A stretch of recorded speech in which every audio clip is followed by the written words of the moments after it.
Assalamualaikum warahmatullahi taala wabarakatuh. Selamat sejahtera. Tuan-tuan, tolong share, tolong like, tolong subscribe. Membawa kita kepada cerita Isham Jalil.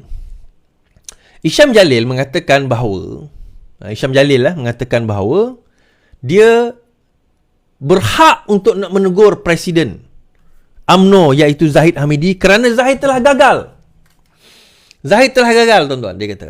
Zahid telah gagal dalam UMNO, dalam membawa kemenangan kepada UMNO. Zahid enggan bertanggungjawab atas kegagalan UMNO, kata Isham. Bekas ahli majlis tertinggi UMNO, Isham Jalil, yang dipecat minggu lalu mendakwa Presiden Parti Zahid Hamidi enggan bertanggungjawab terhadap kekalahan parti dalam beberapa pilihan raya sebelum ini. Katanya Zahid sebaliknya menyalahkan orang lain atas kegagalan UMNO, termasuk PRK Kemaman, di mana calon Barisan Nasional Raja Afandi kalah kepada calon PAS. Beliau berkata Zahid menyalahkan kekalahan BN atas pengundi putih parti itu tidak keluar mengundi. Beliau masih tidak mahu mengambil tanggungjawab dan kerap menyalahkan orang lain atas kegagalan demi kegagalan. Sebagai Presiden, beliau sepatutnya mengambil tanggungjawab dan sebaliknya bertanya mengapa ribuan pengundi tidak keluar mengundi, katanya. Isham berkata beliau akan memperjuangkan penyatuan orang Melayu yang menurutnya sudah lama berpecah belah. Apabila kita berpecah belah, kita akan menjadi lemah dan saling bercakaran. Ini tidak baik untuk kelangsungan perjuangan orang Melayu dan Islam di negara ini. Alright. Isham menegaskan beliau tidak akan merayu terhadap keputusan memecatnya yang dibuat tanpa melalui lembaga disiplin. Kadang-kadang kita pelik jugalah. Saya tak nak campur lah sebenarnya urusan dalaman UMNO ni. Tapi saya komen pada Isham ni sebab dia bukan orang UMNO. So saya boleh komen lah. Bila Kemaman kalah, Isham salahkan Zahid. Tapi bila Pelangai menang, kenapa Isham tak puji Zahid? Tuan-tuan, kalah dan menang itu kalau kami dalam Parti Keadilan ni normal. Kami dah biasa dah kalah, dah biasa dah menang. Kalah tu lagi biasa daripada menang lah. Kalah tu dah biasa daripada menang. Tetapi kita tetap dan terus bersama dengan parti untuk memperjuangkan parti ini. Kita kritik daripada dalam, tapi kita tak pernah keluar parti. Kita walaupun digantung, kita diperlaku sedemikian rupa, kita tetap memperjuangkan sebab kita faham perjuangan parti ini atas dasar apa. Jadi bila dikata Melayu telah berpecah belah dan sebagainya, dia nak menyatukan Melayu, apa beza dia kalau tuan-tuan ingat dengan Anwar Musa? Yang sekarang ini saya pun tak tahu apa cerita Anwar Musa sekarang ni. Apa cerita Anwar Musa setelah PRN hari tu? Tak ada cerita dia kan? Hilang. Tak tahulah, mungkin lepas ni dia muncul lagi. Tapi tuan-tuan, akhirnya dia pergi ke mana? Dia nak ke mana? Melayu semakin berpecah dan semakin berpecah. Berpecah Melayu sebenarnya begini, saya nak cerita. Perpecahan Melayu bukan sebab banyak parti. Bukan. Perpecahan Melayu bukan sebab kita banyak parti. Banyak parti itu normal. Tuan-tuan takkan semua nak sokong Manchester United. Ada yang nak sokong Man City, ada yang nak sokong Tottenham Hotspur, ada yang nak sokong Liverpool, ada yang nak sokong pelbagai tim. Tetapi adakah kita semua berpecah hanya kerana kita menyokong parti bola yang berbeza? Oh, tak sama is. Parti politik ni berbeza. Apa beza parti politik dengan sokong parti bola? Apa beza sokong parti politik dengan sokong pasukan bola? Apa bezanya, tuan-tuan? Tak ada beza. Sebab apa? Ujungnya, tuan-tuan sokonglah pasukan mana sekalipun.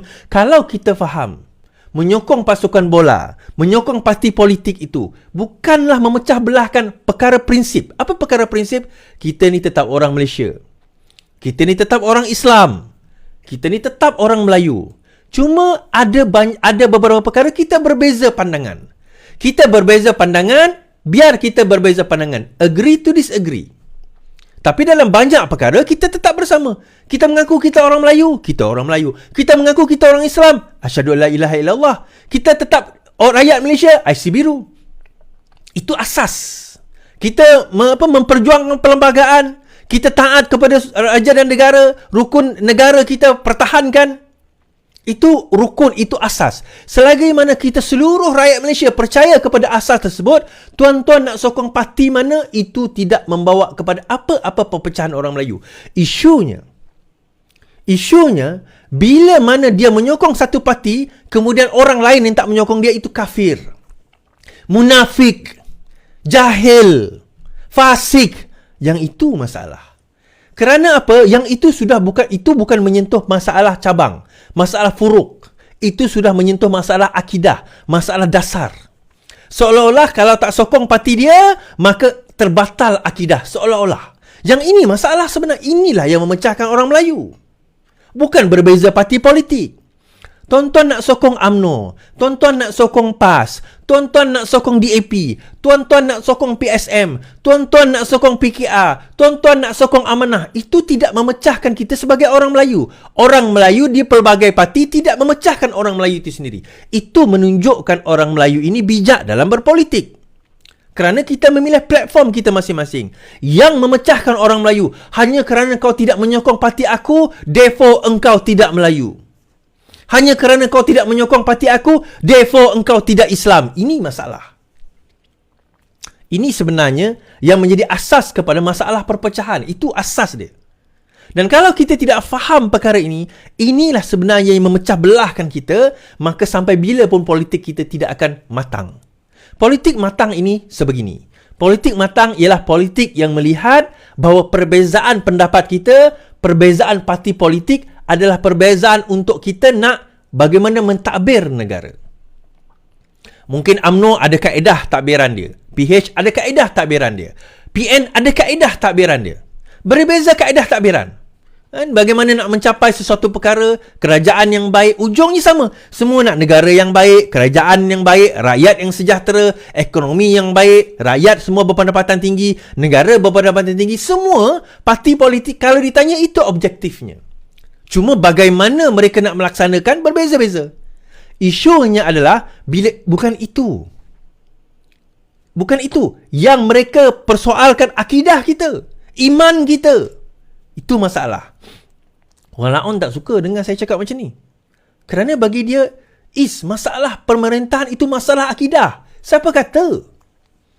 Kalau tuan-tuan yang mana penganut agama PAS ni, percaya bahawa politik itu akidah, tuan-tuan dah kafir dah sekarang ni. Kerana apa?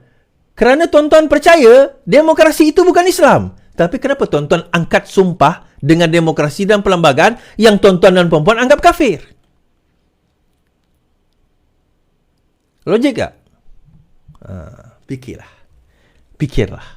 Ada otak, fikir. Kan? Ada mata, pandang. Ada telinga, dengar. Ada mulut, diam.